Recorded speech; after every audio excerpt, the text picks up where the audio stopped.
आज है 18 जुलाई 2023 दिन मंगलवार। Welcome back to clean news UP. चलिए देखते हैं उत्तर प्रदेश की 25 फटाफट बड़ी खबरों को। काशी में होगा दुनिया का सबसे बड़ा मंदिर सम्मेलन।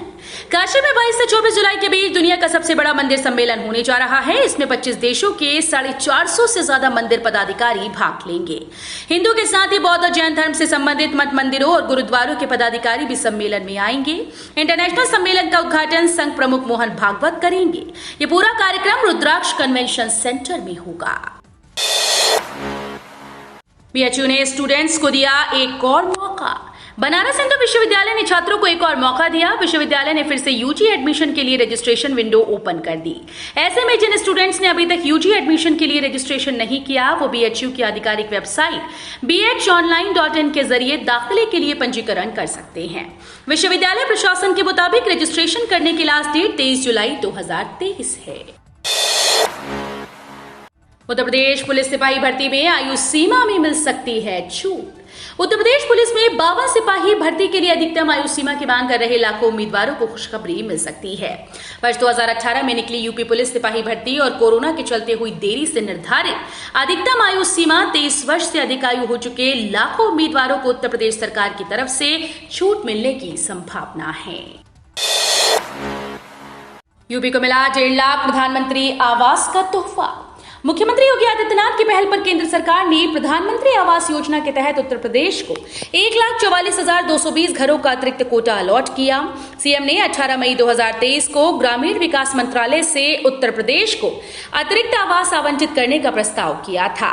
सीएम योगी के अनुरोध पर ग्रामीण विकास मंत्रालय ने पत्र लिखकर प्रधानमंत्री आवास का अतिरिक्त कोटा आवंटित करने की जानकारी उत्तर प्रदेश सरकार को दी। ग्रामीण विकास मंत्रालय की ओर से जारी पत्र में स्पष्ट किया गया कि योजना के अनुरूप अनुसूचित जाति और अनुसूचित जनजाति के लिए कम से कम 60% लक्ष्य तय किया जाए। उत्तर प्रदेश कंबाइंड कनिष्ठ सहायक मुख्य परीक्षा की डेट जारी। उत्तर प्रदेश अधीनस्थ सेवा चयन आयोग लखनऊ ने सम्मिलित कनिष्ठ सहायक मुख्य परीक्षा की डेट घोषित कर दी। यह परीक्षा अब 27 अगस्त 2023 को सुबह 10 बजे से होगी। आयोग की ओर से 17 जुलाई 2023 को जारी नोटिस में कहा गया कि संबंधित सभी अभ्यर्थियों को सूचित किया जाता है कि जूनियर असिस्टेंट भर्ती परीक्षा का आयोजन दिनांक 27/8/2023 को सुबह 10 बजे से दोपहर 12 बजे तक किया जाना प्रस्तावित है। राम मंदिर में 5 साल के श्री राम की मूर्ति लगेगी। 15 से 24 जनवरी के बीच प्राण प्रतिष्ठा। अयोध्या के राम मंदिर में 5 साल के भगवान राम के बालक की रूप की मूर्ति लगेगी।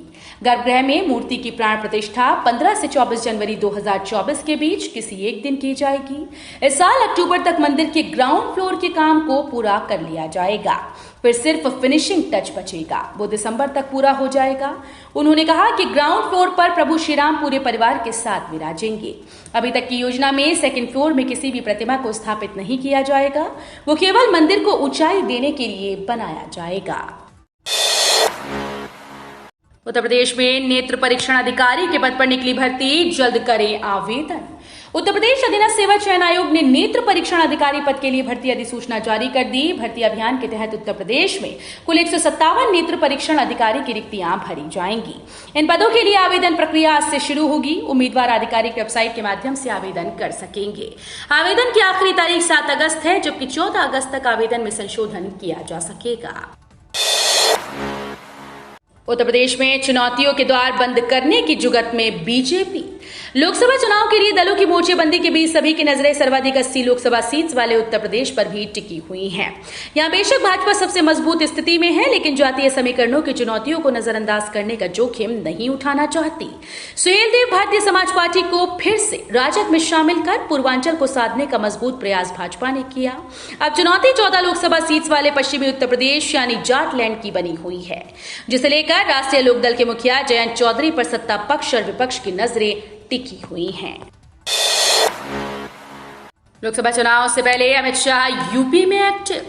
लोकसभा चुनाव से पहले गृह मंत्री अमित शाह उत्तर प्रदेश में एक्टिव हो गए हैं। अमित शाह सुबह सपा अध्यक्ष ओम प्रकाश राजभर से मुलाकात के बाद उन्हें एनडीए में शामिल कराया। इसके बाद सपा विधायक दारा सिंह चौहान से मुलाकात हुई। शाह ने उनकी भी अब बीजेपी में वापसी कराई। अब पूर्वांचल को साधने के बाद बीजेपी की पश्चिमी यूपी पर नजर है। सरकार के चेहरे तय करने में भी अमित शाह की बड़ी भूमिका रहती है। शुक्रवार को रहेगी छुट्टी, रविवार को होगी पढ़ाई। लखीमपुर खीरी में एक इंटर कॉलेज चल रहा है जहां रविवार नहीं बल्कि शुक्रवार को साप्ताहिक अवकाश होता है। इस्लामिया इंटर कॉलेज में सोमवार से रविवार तक पढ़ाई होती है, बीच में शुक्रवार को छुट्टी मिलती है। जिला विद्यालय निरीक्षक महेंद्र प्रताप सिंह ने कहा कि इस बात की जांच की जाएगी कि इस इंटर कॉलेज में आखिर किस नियम के तहत रविवार को पढ़ाई होती है। प्रबंधक और प्रिंसिपल के खिलाफ नोटिस जारी कर दिया गया है। बोले सीएम योगी, मादक पदार्थों पर कार्रवाई में 108 हुई गिरफ्तारी। सीएम योगी ड्रग तस्करी और राष्ट्रीय सुरक्षा पर आयोजित एक वर्चुअल सम्मेलन को संबोधित कर रहे थे। उन्होंने कहा कि प्रदेश में कुल 984 अभियोगों के तहत कुल 4146.75 किलोग्राम मादक पदार्थों का निस्तारण किया गया। गृह मंत्री के दिशा निर्देशों के तहत एनकॉट की राज्य स्तरीय समिति और सभी 75 जनपदों में समितियों का गठन किया जा चुका है। मादक पदार्थों से युवा पीढ़ी का नुकसान हो रहा है। युवक ने नहीं दिए 10 लाख, गर्लफ्रेंड ने शेयर कर दी अश्लील तस्वीर। यूपी की राजधानी लखनऊ में 10 लाख रुपए की डिमांड पूरी न करने पर गर्लफ्रेंड ने युवक की आपत्तिजनक तस्वीरें वायरल कर दी। गर्लफ्रेंड की इस हरकत से प्रयागराज निवासी युवक की नौकरी चली गई, शादी का रिश्ता टूट गया। पीड़ित ने साइबर सेल में शिकायत दर्ज कराई। युवक आजाद नगर में किराए के मकान में रहता था। यहाँ उसकी दोस्ती उन्नाव निवासी हेमा से हुई। डिमांड पूरी न करने पर हेमा ने उसकी तस्वीरें शेयर कर दी। महंगी सब्जियों को लेकर अखिलेश यादव ने बीजेपी पर साधा निशाना। यूपी समेत पूरे देश में सब्जियों के दाम आसमान छू रहे हैं। टमाटर, अदरक के भाव 200 के पार हैं। सब्जियां महंगी कीमत का असर आम इंसान की जेब पर पड़ रहा है। वहीं सब्जियों के महंगे दाम को लेकर यूपी के पूर्व सीएम और सपा प्रमुख अखिलेश यादव ने बीजेपी सरकार पर निशाना साधा। उन्होंने ट्वीट कर कहा कि बीजेपी सरकार में महंगाई की ऐसी लगी है दौड़, 200 पार करके भी टमाटर, अदरक में मची है होड़। यूपी के 11 जिले बाढ़ग्रस्त, 78,693 लोग प्रभावित। बारिश की वजह से यूपी की नदियां उफान पर हैं। गंगा के जलस्तर ने 12 सालों का रिकॉर्ड तोड़ डाला। बांधों से पानी छोड़े जाने की वजह से प्रदेश के 11 जिले बाढ़ की चपेट में आ गए। बाढ़ से 78,693 लोग प्रभावित हुए। पिछले 24 घंटों में 4 लोगों की मृत्यु हुई। मौजूदा वक्त में बदायूं व मथुरा ऑरेंज जोन में है। इसके अलावा फर्रुखाबाद, कानपुर, अयोध्या, शाहजहांपुर, बाराबंकी और हापुड़ को येलो जोन में रखा गया। जब भारत बोलता है तो दुनिया कान खोलकर सुनती है। रक्षा मंत्री राजनाथ सिंह इन दिनों लखनऊ दौरे पर हैं। निराला नगर में नागरिक सेवा समिति के संवाद कार्यक्रम में उन्होंने कहा कि पहले हमारे देश की बातों को गंभीरता से नहीं लिया जाता था, लेकिन आज जब भारत कुछ भी बोलता है तो सारी दुनिया कान खोलकर सुनती है। विश्व के सबसे ताकतवर देश के राष्ट्रपति मोदी से ऑटोग्राफ लेते हैं। ये प्रधानमंत्री मोदी का नहीं, हर भारतीय का सम्मान है। बोले ओम प्रकाश राजभर, देश की सियासत में भूचाल पैदा कर दूंगा। ओम प्रकाश राजभर ने बड़ा बयान दिया है। उन्होंने कहा कि घबराओ मत, राजनीति का खेल अब शुरू किया है। प्रदेश ही नहीं, देश की सियासत में भूचाल पैदा कर दूंगा। आने वाली 26 जुलाई के बाद 27 आते जाते देखिएगा कि हम कौन सा खेल खेलने जा रहे हैं। देखते जाइए, अभी कल एक खेल होगा, परसों कुछ दिन बाद फिर खेल होगा। राजनीति में वॉलीबॉल, फुटबॉल और कभी क्रिकेट का खेल होता रहता है। कल एक फोटो फिर आएगी। 45 जिलों में 2 दिन भिगोएगा मानसून। पूर्वी यूपी में तेज बरसात का अलर्ट। लखनऊ समेत 45 जिलों में अगले 2 दिन छिटपुट बारिश की संभावनाएं हैं। हालांकि मौसम विभाग ने सीतापुर, हरदोई, बहराइच, श्रावस्ती, उन्नाव, लखीमपुर, अमेठी और रायबरेली में भारी बारिश का अलर्ट जारी किया है। मौसम विभाग के मुताबिक तराई जिलों में जमकर बादल बरसेंगे। करीब 30 जिलों के लिए बारिश का येलो अलर्ट जारी किया गया और 45 जिलों में हल्की से मध्यम बारिश पड़ने की संभावना जताई गई। पूर्वी उत्तर प्रदेश के वाराणसी, गाजीपुर, सोनभद्र, गोरखपुर, देवरिया में तेज बरसात के आसार हैं। मुंबई सेंट्रल, बनारस समेत 8 ट्रेन का संचालन शुरू।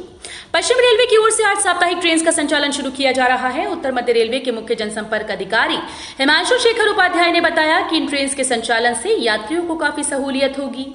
इन ट्रेन में मुंबई सेंट्रल बनारस एक्सप्रेस भी शामिल है, जो 19 जुलाई और 30 अगस्त को संचालित होंगी। बीजेपी में शामिल हुए दारा सिंह चौहान, भूपेंद्र चौधरी ने दिलाई सदस्यता। यूपी सरकार के पूर्व कैबिनेट मंत्री और सपा के सीनियर नेता दारा सिंह चौहान सोमवार को बीजेपी में शामिल हुए। डिप्टी सीएम केशव प्रसाद मौर्य और ब्रजेश पाठक की मौजूदगी में प्रदेश अध्यक्ष भूपेंद्र चौधरी ने उन्हें पार्टी की सदस्यता दिलाई। हाल ही में दारा सिंह ने गृह मंत्री अमित शाह से मुलाकात की थी। इसके बाद घोसी के विधायक पद से इस्तीफा दे दिया था।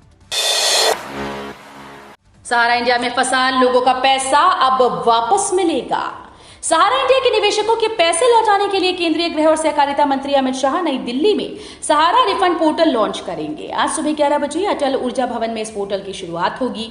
पोर्टल के जरिए सहारा के उन निवेशकों के पैसे वापस दिए जाएंगे जिनके निवेश की अवधि यानी समय सीमा पूरी हो चुकी है। 5000 हेक्टेयर में बुंदेलखंड इंडस्ट्रियल टाउनशिप बनाने की तैयारी, जल्द बनेगा विकास प्राधिकरण। बुंदेलखंड के लिए बनने जा रही बुंदेलखंड औद्योगिक विकास प्राधिकरण नोएडा व ग्रेटर नोएडा की तरह औद्योगिक व व्यावसायिक सिटी विकसित करेगा। इसके दायरे में 5000 हेक्टेयर जमीन होगी। इसका केंद्र पहले चरण में झांसी होगा, बाद में अन्य जिलों के कुछ हिस्से नए बनने वाले प्राधिकरण के दायरे में आएंगे।